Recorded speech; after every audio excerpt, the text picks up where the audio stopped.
بسم الله الرحمن الرحيم. الحمد لله وحده، والصلاة والسلام على من لا نبي بعده وعلى آله وصحبه. أما بعد، يقول سبحانه وتعالى: ولولا دفع الله الناس بعضهم ببعض لفسدت الأرض ولكن الله ذو فضل على العالمين. ومن فضل الله علينا أن جعلنا ستارا لقدره لتحقيق سنة التدافع في هذه السجون الظالم أهلها، كأصحاب حق ندفع عنا عادية الظلم فدا لديننا وأعراضنا وفدا لأمتنا. وفقهنا أن دفع الصائل يجب على المكلف بالمقدور، فخضنا خلال 8 سنوات خلت معارك المخمصة في سبيل الله، وأدينا واجب البيان، ولكن لا حياة لمن تنادي.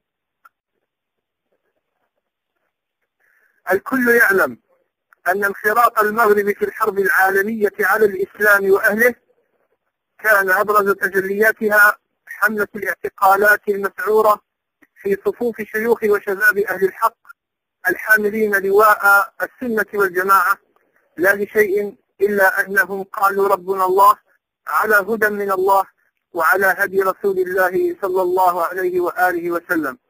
والكل يعلم حقيقة المؤامرة على طليعة الأمة في هذا القطر المنكوب، ومن يتحمل المسؤولية الرئيسية في هذه المحنة والكارثة الإنسانية. وكنا ننتظر أن يفيق القوم من غيهم وأن يعود الملأ إلى رشدهم، فلم نجد منهم رجلا رشيدا يصيح فيهم: يا قوم إني أخاف عليكم مثل يوم الأحزاب. وجاء يوم الأحزاب وهبت عواصف التغيير وعم طوفان غضب الشعوب بلاد الإسلام، وبرغم وضوح الآيات يصر دهاقنة السياسة في بلادنا أن المغرب الأقصى استثناء.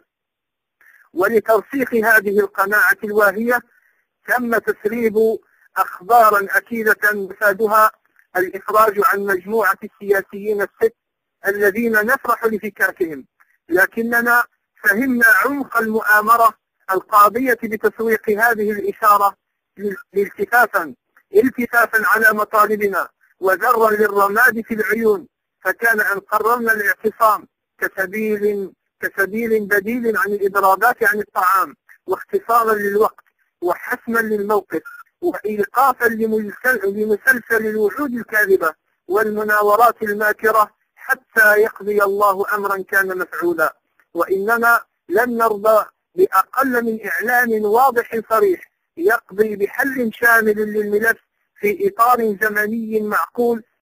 فستذكرون ما أقول لكم وأفوض أمري إلى الله، إن الله بصير بالعباد، والحمد لله رب العالمين.